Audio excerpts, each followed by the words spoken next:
ओम शांति। जिस समय की हम बातें सुनते आते थे बहुत समय से कि ऐसा समय भी आएगा, ऐसा समय भी आएगा, अब वो समय ने अपना ट्रेलर दिखाना शुरू कर दिया है। परंतु इस समय के साथ साथ बाबा ने भी हम बच्चों की स्थिति कैसी हो, हमारी स्टेज अब वर्तमान समय की डिमांड अनुसार कहाँ पर हो, ये भी हमें तय करना है। समय तो अपना रंग रूप दिखा रहा है, परंतु समय के अनुसार मेरी स्थिति जो होनी चाहिए, जैसी होनी चाहिए, पुरुषार्थ जैसा होना चाहिए, योग जैसा होना चाहिए, क्या वैसा है? और यदि नहीं है तो यूं समझिए कि कुछ वक्त बहुत रिक्वेस्ट के बाद मांगने पर मिला है हमें। जब पीछे सेकंड लहर आई तो पता नहीं कितनी आत्माओं ने दिन रात बाबा से गुहार लगाई, थोड़ा सा वक्त हमें और दे दो। अभी हमें और पुरुषार्थ करना है।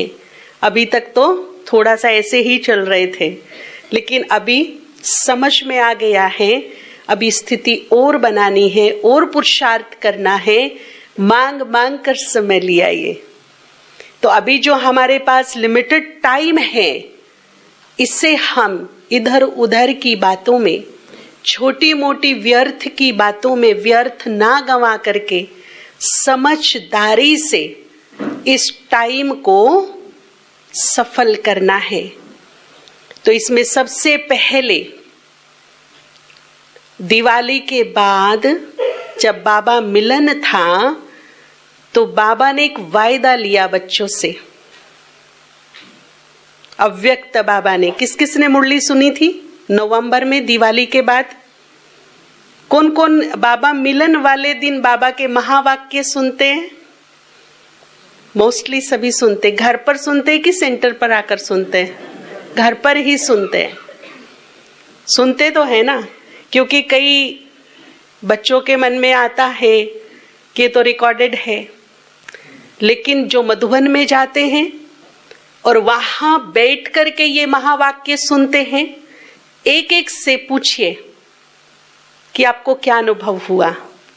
एक एक का ये अनुभव है कि हमें लगा ही नहीं कि बाबा नहीं आया। जब वो उठते हैं तो इतने भरपूर होकर उठते हैं कि बाबा आया, बाबा से मिलन भी हुआ और बाबा के महावाक्य भी हमें सुनने को मिले। वो ही अनुभव जो बाबा के समय होता था जब बाबा आते थे, वो ही अनुभव अभी भी होता है। वो क्यों होता है? दूसरी बात, कई लोगों के क्वेश्चंस आ रहे हैं, पूछते हैं समाधान में भी वैसे भी कि अभी बाबा तो नहीं आते हैं, वीडियो दिखाते हैं, तो अभी धारणा का होना कंपलसरी है क्या? हम आ सकते हैं क्या? हमारी धारणा नहीं है। वो जो 6 मंथ वाली धारणा होती थी, उसके बाद बाबा मिलन की परमिशन मिलती थी, तो उसके लिए क्वेश्चन पूछते हैं। क्या उत्तर होगा इसका? जी, मंदिरों में भी कुछ नियम बना दिए जाते हैं जो सिद्ध मंदिर हो जाते हैं, प्राण प्रतिष्ठ मूर्तियां हो जाती हैं, जहां से लोग कहते हैं मन्नतें पूरी होती हैं, है ना। वहां के भी जैसे रामेश्वरम में है, आप जाइए, आपको इस ड्रेस में वहां अलाउड नहीं किया जाएगा, कुछ भी हो जाए, धोती पहन के ही भाइयों को एंट्री मिलती है अंदर, राइट। तो ठीक इसी प्रकार से बाबा जहां सैकड़ों बार आकर के जिसने ज्ञान सुनाया हो, जो घर ही बाबा का है, मधुबन वाला बाबा बोलते हैं ना, जहां उसका सेकंड निवास स्थान है, क्या वहां बाबा नहीं है? हम माने या ना माने, लेकिन वो वहां प्रकट है। और जब इतने सारे बच्चे उसको एक संकल्प से आह्वान करते हैं, बुलाते हैं, तो उसे देखने के लिए फिर तीसरा नेत्र चाहिए, वो सामने है। वो होता है तभी तो अनुभव होता है। अगर उसकी उपस्थिति ना होती तो एक एक भाई बहनों को हजारों की संख्या में यह अनुभव ना होता। वो ही अनुभव होना मतलब वो सूक्ष्म रूप में है, उसकी उपस्थिति हमें ये महसूस कराती है। तो नियम मर्यादाएं जो थे 6 मंथ के, वो होने चाहिए कि नहीं होने चाहिए? तो क्वेश्चन ही खत्म हो जाता है। वो प्रकट है वहां पर, क्यों नहीं होने चाहिए? बल्कि और सॉलिड होने चाहिए। अभी तो वो सूक्ष्म में गया तो हमारी धारणाएं भी कितनी बहुत सूक्ष्म से सूक्ष्म भी होनी चाहिए।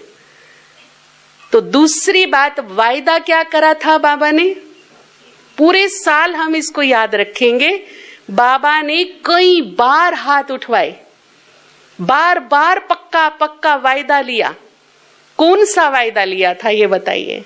दिवाली के बाद जब बाबा आए 15 नवंबर के दिन, बार बार वायदा लिया बाबा ने। साथ चलने का वायदा,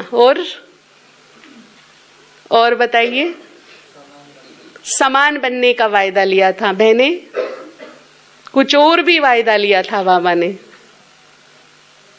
जिस पर बहुत हाईलाइट किया था बाबा ने। उस पॉइंट को, उस वायदे को बार बार हाईलाइट किया था उस दिन। और उस दिन माहौल भी बहुत खुशनुमा था जी। हाँ, राइट। क्या वायदा लिया था कि बाप से वायदा करो, हर हाल में, हर परिस्थिति में हम खुश रहेंगे और दूसरों को खुश रखेंगे। कितनी बार लिया था वायदा? जब हाथ उठवाए तो बाबा ने फोटो भी निकलवाई कि रिकॉर्ड में रखो, इन्होंने वायदा किया है। ये क्या इरादा है हम सभी का उस वायदे को लेकर के जी? नॉर्मली तो हम खुश रहते हैं, लेकिन जब कोई सिचुएशन मन के विपरीत आती है तब हमारी खुशी गायब होती है।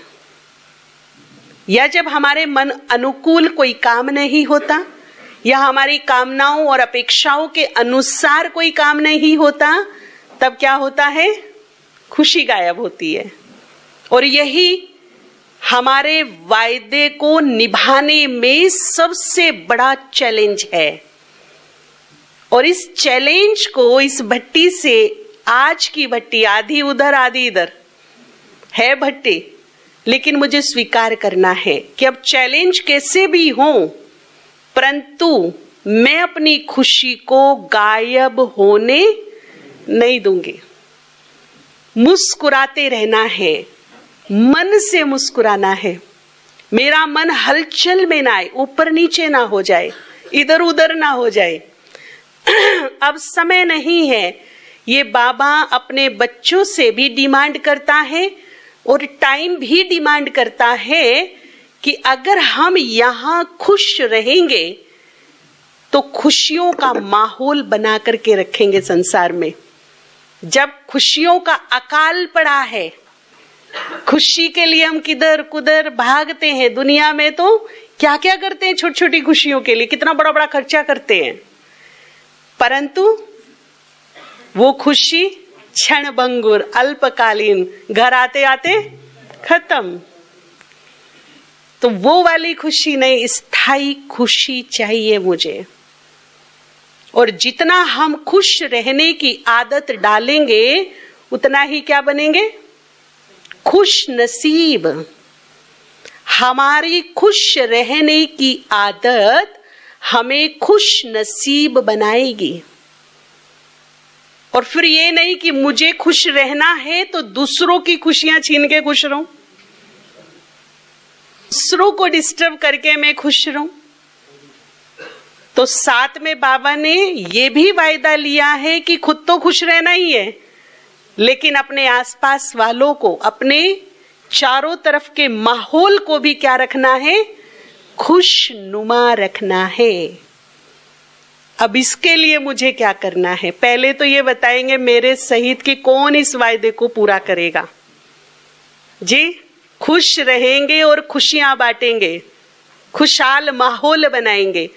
एक पक्का पक्का प्रॉमिस बाबा के साथ, एक दृढ़ संकल्प करना है विल पावर के साथ। बाकी तो बाबा बैठा अपने आप कर लेगा, लेकिन उसे मेरा दिल देखना है, मेरा संकल्प, मेरी विल पावर देखनी है कि उसकी इच्छा है या नहीं।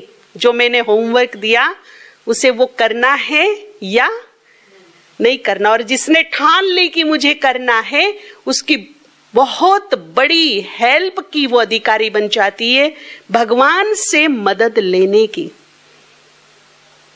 अगर हम आज्ञा को फॉलो करने का दृढ़ संकल्प करते हैं, भगवान एक्स्ट्रा मदद करते हैं उसको।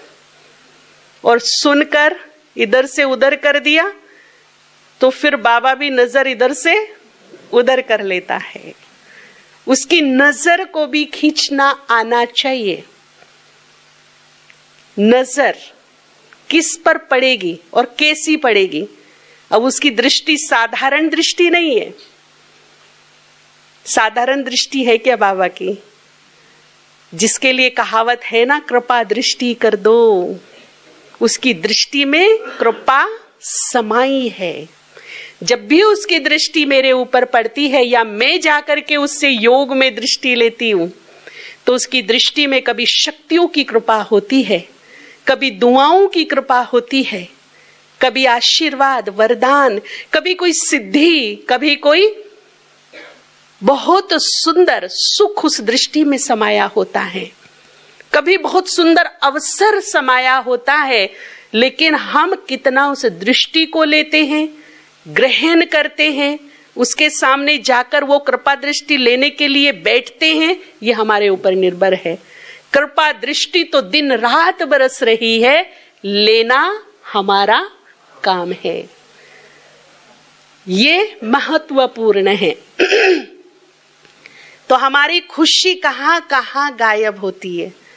मोटे मोटे रूप से देखा जाए, इसने मेरे लिए ऐसा बोला, इसने ऐसा कहा, इसने ऐसा किया, ये ऐसा नहीं करता, ये देखो मुझे प्यार ही नहीं देता, सम्मान ही नहीं देता, मुझे खुशी नहीं देता, मेरी बात नहीं मानती। ये जो छोटी छोटी बातें हैं, ये हमारी बड़ी बड़ी कीमती खुशियों पर ग्रहण लगा देती है। आज एक बात बहुत अच्छी तरीके से समझनी है। अगर ये बात, ये फॉर्मूला आज हमने अंडरस्टैंड कर लिया, तो यूं समझ लिए कि हमारी खुशी को अब कोई छीन नहीं सकता। हम ये जो दूसरों से अपेक्षाएं रखकर बैठे हैं, दूसरों से कामनाएं रखे हुए हैं, मेरे अनुकूल ऐसा हो, जैसा मैं चाहती हूं, मेरी इच्छा है ऐसा करे, मेरे अनुकूल चले। अच्छा, अगर मेरे ऊपर 20 लोगों की उम्मीदें हो, कामनाएं हो, अपेक्षाएं हो, अलग अलग हो, कुछ मेरी कैपेसिटी के अनुसार हो और कुछ कैपेसिटी के अनुसार ना हो, तो मैं खुद से पूछूं कि मैं कितनों की अपेक्षाओं को और कामनाओं को पूर्ण कर सकती हूं? कर सकती हूं? की हो सकती हूं क्या? बहुत मुश्किल है, बहुत मुश्किल काम है। ऐसे ही एक भाई एक सजे सजाए मटके से, एक जल का पात्र है, बड़ा सुंदर है, सजा सजाया है, उससे जल लेने का प्रयास कर रहा है। उसमें लोटी डालता है, घुमाता है, बाहर निकालता है, लेकिन लोटी खाली आती है। 1 बार, 10 बार, 20 बार उसने प्रयास किया, बार बार लोटी मटके से खाली आ रही है। क्यों? रीजन क्या है? मटका खाली है और खाली मटके से जल लेने का प्रयास व्यर्थ है। एक ही बारी में मुझे समझ जाना चाहिए कि मटका कितनी बार भी लोटी डालूं खाली ही आएगी। बस ये बात समझनी है। जो समझाना चाह रहे हैं कि यहां कलयुग के अंत के भी अंत चल रहा है अब, और इस कलयुग के अंत में मोस्टली आत्माएं जो मेरे आसपास हैं, आत्मा रूपी मटके खाली हो चुके हैं उनके। बैटरी बिल्कुल डाउन स्थिति में है। उनकी भरपूरता खत्म है और मैं खाली मटकों से बार बार लेने की अपेक्षा कर रही हूं। और जब मुझे नहीं मिलता मेरे अनुकूल, तो फिर मेरी खुशी, मेरी शांति डिस्टर्ब हो जाती है, मेरा मूड डिस्टर्ब हो जाता है और इससे मेरी आदत पर गहरा प्रभाव पड़ता है। मेरी आदत चिड़चिड़ी, इरिटेशन वाली, गुस्से वाली, वैरभाव वाली, ईर्ष्या वाली, विरोध वाली, क्रोध वाली बन जाती है। जिन संस्कारों को मुझे दिव्य बनाना है, इन बीमारियों से बचाकर, ये आत्मा की बीमारी है, सारी रोग हैं ये, जिसने हमारी आत्मा को बहुत डाउन कर दिया, उसकी शक्तियों को खा गई है, उसकी दिव्यता को खा गई, उसकी चमक को खत्म कर दिया। उनसे मुझे आत्मा को बचाना है। अब ठीक है, इतना मुझे अंडरस्टैंड हो गया कि आत्मा रूपी मटके बहुत हद तक क्या हैं, खाली हो चुके हैं। जिनसे मैं चाहती हूं कि मुझे प्यार दे, जरा झांक के देखे सुबह से शाम तक, साक्षी होके उसके जीवन में, कि उसका खुद का जीवन नीरस है, सूखा हुआ है, उसके पास खुद के प्रेम नहीं है। आत्मा में प्रेम की जो परसेंटेज होनी चाहिए वो बिल्कुल डाउन है। जब उसके पास प्रेम नाम की चीज ही नहीं, मटका खाली है, तो मुझे कहां से देगा? होगा तो देगा ना, है ही नहीं। जिसे मैं चाहती हूं कि ये शांति ही नहीं रखती है। थोड़ा सा झांक कर देखिए, सुबह से शाम तक खुद परेशान रहने वाले, चिंतित रहने वाले, टेंशन में रहने वाले, डिस्टर्ब रहने वाले, और मैं उससे अपेक्षा कर रही हूं कि ये शांति देगी मुझे। मटका सूखा हुआ है टोटली। सम्मान नहीं देते हमें, मान नहीं देते हमें, पूछते नहीं हमें। तो थोड़ा उनके भी जीवन पर ध्यान देकर देखना कि सेल्फ रेस्पेक्ट नाम की चीज ही नहीं उनके पास। वो खुद को रेस्पेक्ट नहीं दे सकते, उनके पास आत्म सम्मान नहीं है, उनके पास खुद के स्वाभिमान नहीं है। वो मुझे कहां से मान देंगे? मटका सूखा है यहां भी। और सूखे मटकों से जब तक मेरी लेने की कामना रहेगी, तब तक मैं खुश नहीं रह सकती। समझ में आ गई बात? ठीक है, उनके मटके सूखे हैं, चलता है, पर मैं तो शिव सागर से जुड़ी हूं ना। चलो, मेरी आत्मा भरपूर नहीं है, मेरा मटका फिलहाल संपूर्ण नहीं, भरपूर नहीं, परंतु सागर से जुड़ी हूं तो कुछ बूंदे तो आई होंगी। क्या बोलते हो आप? भगवान के महावाक्य सुनते हैं, कुछ तो जाता है ना अंदर। भरपूरता नहीं भी है अभी मटके में, परंतु बूंद तो है। हम योग करने बैठते, अभी आप इतना अच्छा योग कर रहे थे, किसी मटके में शांति की बूंदें गिरी हैं, तो किसी में शक्ति की बूंदें गई हैं, तो किसी में प्रेम की बूंदें गई हैं। गई तो सही ना। तो मेरे आत्मा रूपी मटके में बूंदें तो आ रही हैं, और अब मुझे पता चल गया कि इनके मटके सूखे हैं और मेरे में कुछ बूंदें हैं, कुछ भरपूरता है। तो क्यों ना मैं पहला कदम उठाऊं? और वो पहला कदम क्या है? जो बूंदें मैंने ली हैं ऊपर वाले से, उन बूंदों को मैं बांटना शुरू कर दूं। लेने का भाव छोड़कर देने का भाव पैदा करूं। चलो ठीक है, ये मान सम्मान नहीं देते। बाबा ने कहा दुनिया वाले क्या मान सम्मान देंगे, उनके पास खुद ही नहीं है, टिमाते दिए हैं ये। और जो ज्ञान सूर्य तुम्हें मान सम्मान दे रहा है, उसकी कदर करो ना। कितना मान सम्मान दिया उसने हमें। रोज क्या कह के सम्मानित करता है? मीठे बच्चे, महान आत्माएं, तुम्हारे भाग्य का गुणगान मैं खुद करता हूं, तुम्हारे बिना मैं भी नहीं रह सकता हूं, है ना। लाडले हो तुम मेरे, नैनों के तारे हो तुम मेरे, विश्व की बादशाही लेने वाले ग्रेट सोल, महान से महान आत्माएं हो तुम। कितना मान दे रहा है मुझे रोज। तो ये मान स्वयं में धारण करके दूसरों को उसी वे से देखना। ये भी देव कुल की महान आत्मा है, ये भी मेरे शिव बाबा का प्यारा बच्चा है। जब मेरी दृष्टिकोण उस भाव से बन जाएगा देखने का, तो ऑटोमेटिक दूसरों को क्या मिलना शुरू हो जाएगा? सम्मान ऑटोमेटिक मिलेगा। केवल अपना दृष्टिकोण चेंज करना है। मेरा बच्चा है, मेरा पति है, मेरा पत्नी है, मेरा कुलीग है, मेरा पार्टनर है, ये सब छोड़कर क्या है? भगवान का है। बस इतना सा चेंज करना है मेरे को तेरे में, ये उसका है। और उसका आते ही अपने आप यहां से क्या चेंज होगा? दृष्टिकोण। उसका है तो ग्रेट है, उसका है तो श्रेष्ठ है, उसका है तो कुछ ना कुछ टैलेंट है, कुछ ना कुछ गुण है।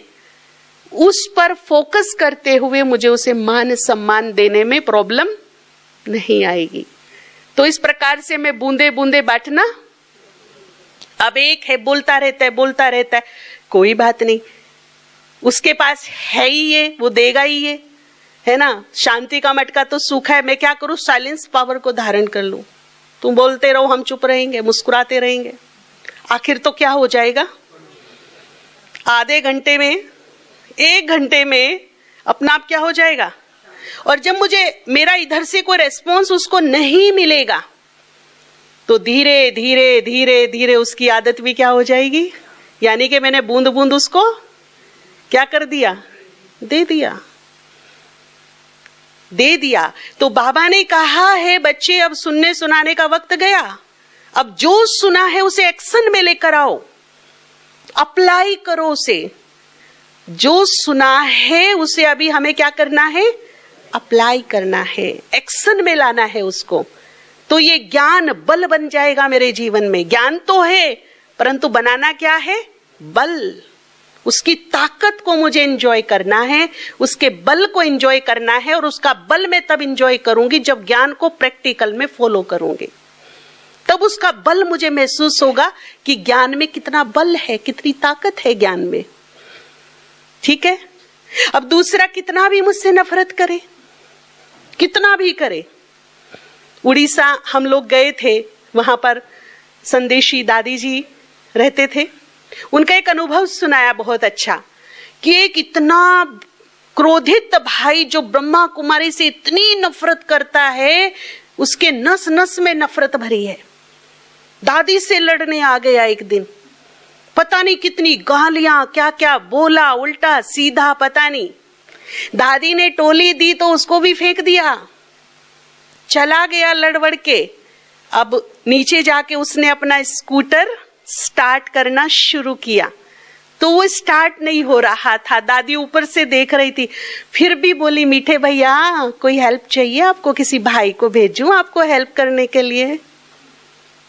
वो देखता ही रह गया, सन्न हो गया। इतना सुनाने के बाद भी इतनी मिठास, इतना प्यार। और कहते वो वैसे नहीं सुना, माना, गालियां भी दे ली, सब कुछ दे ली, लेकिन स्कूटर स्टार्ट करते करते उसकी किस्मत बदल गई। वो शब्द दादी के उसे घायल कर गए कि ये तो जरूर इनके पास कोई अलौकिक अविनाशी शक्ति है। इतना सुनने के बाद भी इतना प्यार। तो क्या किया उसने? जो यहां भरा था उसे क्या किया? दिया। उसके प्रभाव में, उसकी नफरत और गुस्से के प्रभाव में नहीं आई। उसका प्यार का ओरा इतना पावरफुल था कि उसका गुस्सा और नफरत उसके ओरे में घुस ही नहीं पाया, बल्कि उसने अपने प्यार का ऐसा जादू चलाया कि उस नफरत वाले व्यक्ति के दिल में क्या भर दिया? जाते जाते मिठास पैदा कर दी। और वो ज्ञान सुनने आने लगा आखिर। तो हिम्मत नहीं हारना। कभी कभी क्या होते, जो सूखे मटके होते हैं ना, आप लोग लेके भी आए होंगे, शुरू शुरू में पानी फुल डालेंगे तो आधा रह जाएगा, आधा किधर जाता है पता ही नहीं चलता। कहा जाता है मटके सूखे पी जाते हैं। तो शुरू में जब हम ये बूंदे देना शुरू करेंगे ना, तो पता लगेगा इधर डाला उधर शू, लगेगा कोई रिजल्ट ही नहीं मिल रहा। हम दे रही हैं लेकिन ये तो सब पीते जा रहा है, लेकिन कब तक पिएगा? एक दिन वो बूंद उसमें ठहरेगी। प्रयास मत छोड़िए, हिम्मत मत छोड़िए, एक दिन बूंद उसमें नजर आएगी। प्यासा है, सूखा है, कुछ को हप कर जाएगा, कोई बात नहीं। लेकिन देखो ना, दादी का कितना अच्छा एग्जाम्पल है। आखिर तो उसके मटके में वो बूंद क्या हुई, लास्ट में ठहर गई। हम क्या करते हैं, थोड़ी देर तो प्यार से काम लेंगे और उसके बाद पता नहीं हमारे भी लीकेज हो जाता है, मटके में जो बूंदे वो भी खाली हो जाती, पता नहीं कहाँ चली जाती है। तो लीकेज नहीं होने देना, ठीक है। ठीक इसी प्रकार से हम सुख देंगे एक दूसरे को। सुखदाता के बच्चे, भरपूर सुख दिया है उसने हमें। मुरली का सुख, योग का सुख, सेवाओं का सुख, परिवार का सुख, अपने प्यार का सुख, कितना सुख दिया उसने हमें। दिया है या नहीं, या मेरे कहने से बोल रहे हो? अनुभव है ना। तो उस सुख को हम बांटेंगे, अपने शब्दों से सुख देंगे, अपनी भावनाओं से सुख देंगे, अपने व्यवहार से सुख देंगे। व्यवहार मस्ट कंपलसरी। दो चीजों पर विशेष फोकस करेंगे। एक तो मेरी मनसा सबके लिए सुखदायी हो, और दूसरा मेरे बोल सबके लिए सुखदायी हो, और तीसरा मेरा व्यवहार सबके लिए सुखदायी हो। इन तीनों से हमें बूंदे बांटनी है, बूंदे बांटनी है, ठीक है ना। तो व्यवहार वैसा जैसा मैं चाहती हूं अपने लिए पर्सनली, कैसा व्यवहार मेरे साथ लोग करें, वैसा ही व्यवहार मुझे दूसरों के साथ करना है। बहुत सम्मान से व्यवहार करेंगे, मीठा बोलेंगे। और दूसरा हम सुख कैसे दे सकते हैं? सहयोग और मदद करके। कई बार हम देखते हैं घर परिवारों में क्या होता है कि कुछ बहनें, माताएं बैठी रहेंगी सुबह से शाम तक। मान लीजिए घर में बहू है, उसे तीनों टाइम का भोजन बनाना है, चौका करना है, सब कुछ करना है, लेकिन दूसरा क्या कर रहा है? उसको करते हुए देख रहा है, 10 टोका टाकी कर रहा है, खुद टीवी चलाया है, सुबह से शाम तक बैठा है। अरे वो भी तो थका होगा भाई।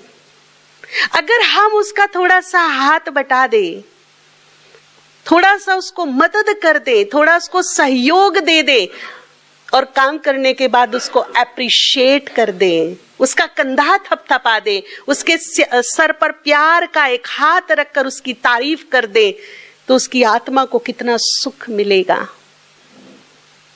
और कई बार क्या होता है कि कोई करता जा रहा है सुबह से लेकर रात तक, और फिर भी नुक्स निकालने वालों की कमी नहीं। उसकी एफिशिएंसी को दिनों दिन हम डाउन करते रहते हैं। तूने ऐसा कर दिया, ये ऐसा नहीं करना था, तेरे को आता ही नहीं, तेरे को अक्ल ही नहीं, पता नहीं क्या क्या बोल देते हैं। तो उसके आत्मविश्वास पे भी ठेस पहुंचाते हैं, उसकी कार्य क्षमता पे भी ठेस पहुंचाते हैं।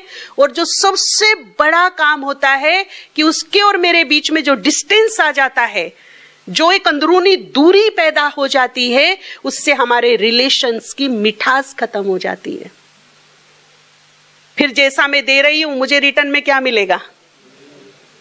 वो ही मिलेगा। अगर मेरी सहयोग देने की आदत है, मेरी दूसरों को मदद देने की आदत है, तो मैं दूसरे को विवश कर दूंगी कि टाइम पड़ने पर वो भी मुझे क्या करेगा? सहयोग करेगा।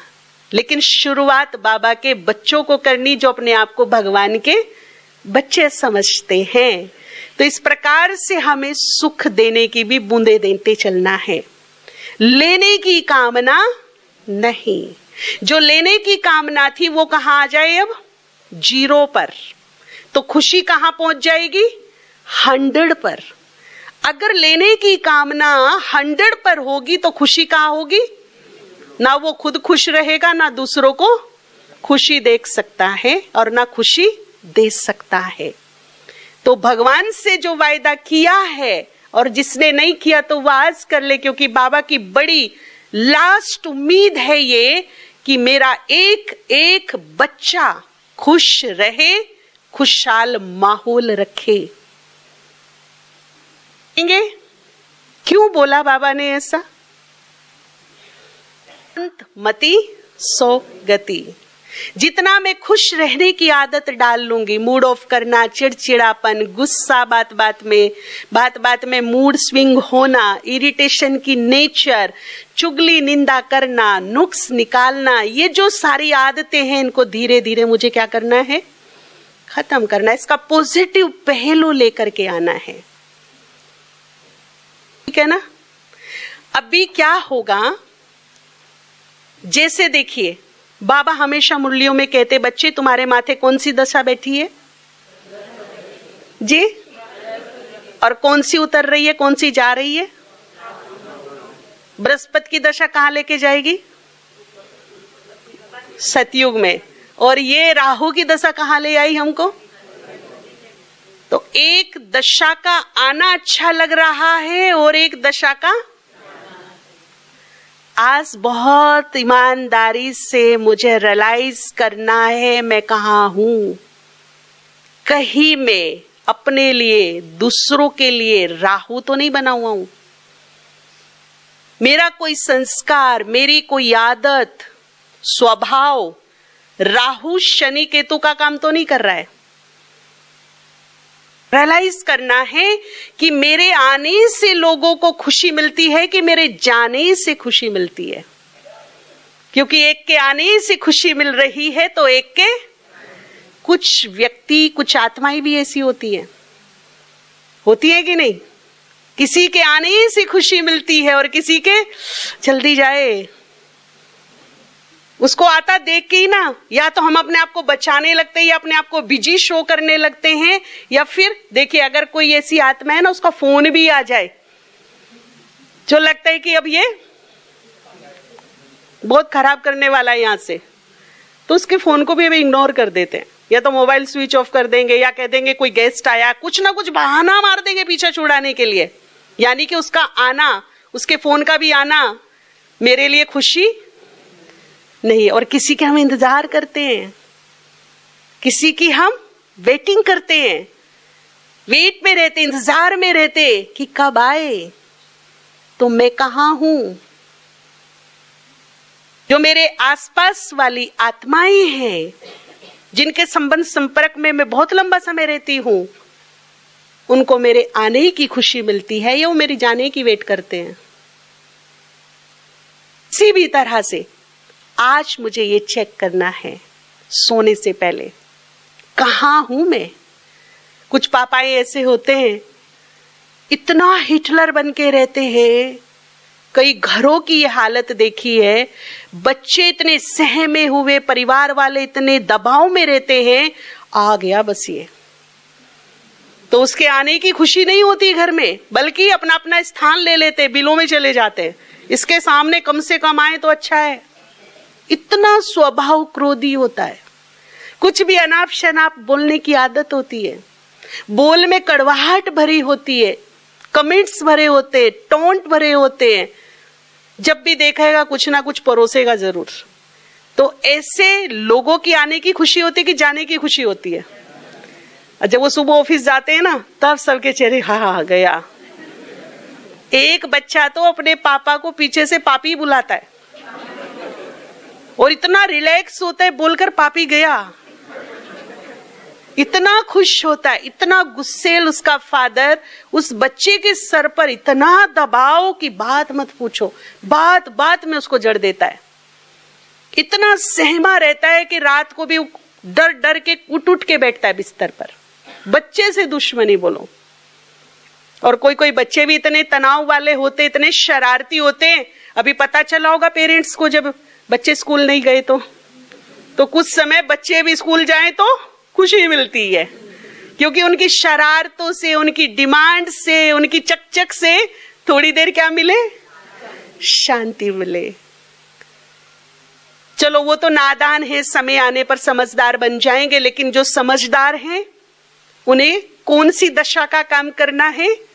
बृहस्पति। हम सब के लिए बृहस्पति का काम करेंगे, सुखदायी बनेंगे। सब हमारी वेट करें आने की, बार बार देखें, बार बार फोन करें, कहाँ पहुंचे, कब आ रहे हो। ये पर्सनैलिटी मुझे डेवलप करनी है। मेरे आने से क्या मिले? खुशी मिले। रात को जब हम सोएंगे, आदत बनाएंगे अभी सभी। जब रात को हम सोएंगे, बाबा को गुड नाइट करके करते हैं कि नहीं करते? नियम है। क्योंकि देखिए लास्ट जब बाबा आते थे, बिल्कुल लास्ट 17-18 की बात होंगी ये, बाबा ने कई बार बोला बच्चे गुड मॉर्निंग गुड नाइट ना भी करे तो भी बाबा गुड मॉर्निंग गुड नाइट करने उनके पास, वो भले ही ना करे लेकिन बाबा करता है। तो हमें नाइट में गुड नाइट बाबा से करके अपनी नाइट को गुड बना करके सोना है। जो भी पूरे दिन के हिसाब किताब काम काज जो भी कुछ है, जैसे एक घर का बड़ा होता है और सब उससे शेयर किया जाता है, आज ऐसा हुआ, ये काम हुआ, ये फायदा, ये लॉस, ये जो भी है वो सब उससे शेयर करेंगे। इस समर्पण भाव से बाबा मैं भी तेरा, ये घर तेरा, ये कारोबार तेरा, इस घर में जो भी है सब तेरे, और अपना यहाँ का ब्यौरा सब उसको दे करके यहाँ से पूरा लाइट हल्का होकर के गुड नाइट करके उसका हाथ सर पे रखवा करके उस हाथ को महसूस करते हुए स्माइल करते हुए, मोस्ट इंपॉर्टेंट बात, स्माइल करते हुए सोएंगे। और जब उठेंगे तो संकल्प करें कि मेरे चेहरे पर क्या हो उठते ही? स्माइल हो, मेरे चेहरे पर स्माइल हो। और फिर पूरा दिन संकल्प क्या रखेंगे कि इस स्माइल को मैं अपने तक सीमित ना रखूं, बल्कि जो भी मेरे संपर्क में आए मैं उसे कुछ दूं ना दूं, लेकिन एक प्यारी सी स्माइल तो उसके चेहरे पर जरूर ले आऊं। अब कैसे लेंगे? अब दाता के बच्चे हैं, 2 लाइनें लगी हैं और कल्प कल्प की नूद हो रही है। अभी पूरे कल्प की बाजी का सवाल है। अब लिमिटेड टाइम है, अब डिसाइड करना है 2 लाइन में से मुझे कौन सी लाइन में लगना है, डिसाइड करना है। एक है देने वालों की लाइन और एक लगी है लेने वालों की लाइन। जो देने वालों की लाइन में है वो 84 जन्म दाता बनकर देते रहेंगे, और जो तो वो संस्कार लेने के ऐसे भर लेंगे कि 84 जन्म इसके नाम पे दे उसके नाम पे दे, मांगते ही रहेंगे। उनके भंडारे कभी भी भरपूर ना मन के होंगे ना घर के होंगे। तो कौन सी लाइन में मुझे खड़ा होना है? बहुत धीमी आवाज आई है। देने वाले। तो क्या देंगे? खुशी, प्रेम, सुख, शांति, सम्मान, ये सब सहयोग, मदद, ये सब हम क्या करेंगे? देना शुरू करेंगे। तो ऑटोमेटिकली कौन सी लाइन में खड़े हो जाएंगे? देने वालों की लाइन में खड़े हो जाएंगे। और फिर देवता बनकर उन्हीं की क्या होगी? पूजा होगी। और भक्तों की लाइन भी कहां लगेगी? उन्हीं के ही मंदिरों में लगेगी। दे दो, दे दो। जिसने दिया है वो दाता है, वो देवता है, वो पूजनीय है, उसी की पूजा होगी, उसी से मांगा जाएगा। जो खुद मांगते हैं उनसे कौन मांगेगा? कभी किसी को देखा भिखारी से मांगते हुए? अच्छा, मांगने वालों को मिलता भी कितना है? चलो, कितना मिलता है? आपकी जेब में 2000 रुपए पड़े हैं, अगर आपको देना भी है मांगने वाले को तो 2000 को तो टच भी नहीं करेंगे आप, 500 को भी नहीं करेंगे, 100 को भी नहीं करेंगे, 10 को भी नहीं करेंगे। जेब में गहरी सी उंगली डाल के सिक्के को ढूंढेंगे। तो देने वाले को कितना मिलता है? थोड़ा। तो दे, हम मांगने वाले नहीं, हम दाता के बच्चे। और देने में कुछ चैलेंजेस आएंगे, देने में कुछ चैलेंज आएंगे, क्योंकि देवता बनने जा रहे हैं। देवता चेहरा देखकर नहीं देते, इसको देना इसको नहीं देना। देना है तो देना है। अब चैलेंज क्या आएंगे? मान लीजिए जिनसे मेरी नहीं बनती, जिनसे मेरे कार्मिक अकाउंट थोड़े कड़े हैं, उनको देने में क्या आएगा? प्यार देना है उनको, खुशी देनी है, सम्मान देना है, दुआएं देनी है, शुभ भावना देनी है, क्या आएगा देने में जी? थोड़ा सा कहीं ना कहीं, लेकिन चैलेंज यही है अब कि जो अपने हैं, जुड़े हैं, जो नॉर्मल रीति से हैं, उनको देना बहुत इजी है, लेकिन ऐसी आत्माओं को देना ये चैलेंज है। और यही देना सार्थक होगा, यही देना दाताओं की लाइन में खड़ा करेगा। अब मुझे ऐसे चैलेंज को स्वीकार करना होगा अगर मुझे दाता बनना है तो। ये समझ लीजिए, ये चैलेंज मेरी परीक्षा होगी और फिर चुनाव होगा कि मंगते की लाइन में कि दाता की लाइन में। और जिसने इस चैलेंज को एक्सेप्ट कर लिया उसने अपनी लाइन कौन सी चूज कर ली? दाता वाली। ठीक है, तो कौन सी लाइन में खड़े होंगे? अब चैलेंज स्वीकार होगा। बहुत दिल दुखाया इसने मेरा, अब कहते हैं इसको मैं खिचड़ी पका के दूं। इसने, मैं बीमार थी, मेरे को पानी भी नहीं पूछा, अब मैं इसकी सेवा करूं? ये इस प्रकार के एक्सक्यूज आएंगे सामने। इसने मेरे साथ विश्वासघात किया, इतना बड़ा विश्वासघात किया, मैं इस पे विश्वास कर लूं, इसे सम्मान दूं, मैं इसको शुभ भावना दूं, सुखी रहने का वरदान दूं, कभी भी नहीं दुखी होके मरे सड़ सड़ के। ऐसा अंदर से आएगा।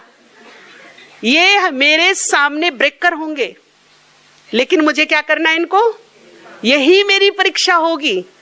पर मुझे जो देगा सो पाएगा, देने वाला भगवान की नजरों में आएगा, उसकी कृपा दृष्टि का, उसकी ब्लेसिंग का पात्र बनेगा।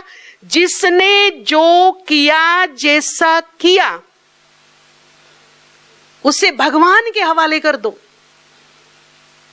कर्म सिद्धांत पर संपूर्ण विश्वास रखो, बाबा को सौंप दो, जैसा भी किया, जो भी किया, आपके हवाले। और कर्म सिद्धांत पर यह विश्वास रखो कि चाहे बुरा मैंने किया है या अच्छा किया है या दूसरे ने किया है, उसका परिणाम अवश्य अवश्य अवश्य प्राप्त होगा, आज नहीं तो कल होगा। तो जब उसका परिणाम उसको मिलने ही वाला है, मेरे मन में उलझन कैसी फिर?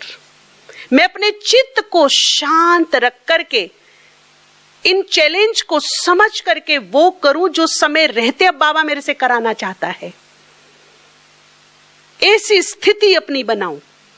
तो दाता मतलब सबके लिए देना।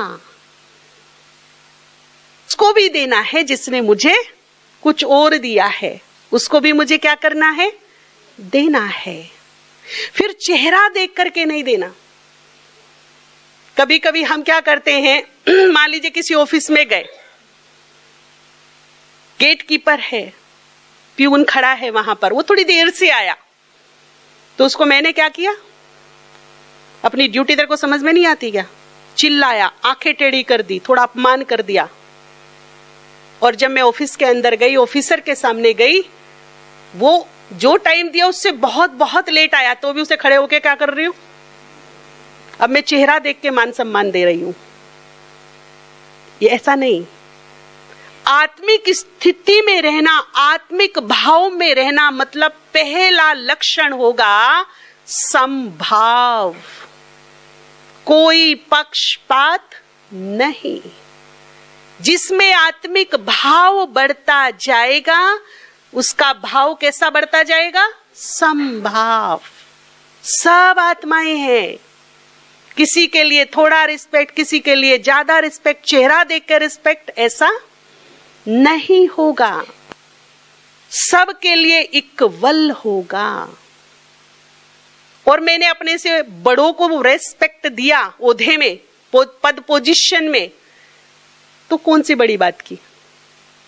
लेकिन उनको जिनके बिगर मेरा गुजारा नहीं है, कभी उन पे नजर दौड़ाइए। हम छोटे बड़े नहीं होते हैं। आप सोचिए, लॉकडाउन में जिसके घर में सर्वेंट थी वो नहीं आई, क्या हालत हुई उनकी? पूछो जरा, कीमत समझ में आई? जिन्हें मैं अगर वो 1 घंटा काम करने आती तो 10 बार धुतकारती थी, ये ऐसा नहीं किया, ये कोना ठीक नहीं किया, वो नहीं किया, दिमाग नहीं है तेरे को, तेरा पैसा काट दूंगी, तेरा ये कर दूंगी। हर बात में जिल्लत, हर बात में अपमान। वो काम छोटा नहीं कर रही है, वो काम कर रही है जिसे मैं नहीं कर सकती। उसकी कितनी कीमत है मेरी नजरों में। पैसा बड़ी बात नहीं कि आप पैसा देते हो, चाहे वो झाड़ू लगाने वाला है, चाहे वो स्वीपर है, पर इज्जत वो भी चाहता है, सम्मान वो भी चाहता है, तो उसका भी मैं रेस्पेक्ट रखूं। कभी मैंने धुतकार करके पुचकार के उसको बोला है? धुतकार छोड़ करके पुचकार करके पूछा, बोला तुम नहीं आई तो मेरा क्या हाल हो गया। सच में तुम मेरा राइट हैंड हो, मेरे घर को स्वच्छ रखती हो, तुम्हारी वैल्यू मेरी नजरों में बहुत है, थैंक यू, तुम सदा सुखी रहो, खुश रहो। और फिर साक्षी होके उसके चेहरे को देखना, चांद सा खिला हुआ मिलेगा। ये होगी इस आत्मा की सच्ची कमाई, ये दी है मैंने असली खुशी, और इस खुशी से बढ़ेगी मेरी बूंदे अंदर की।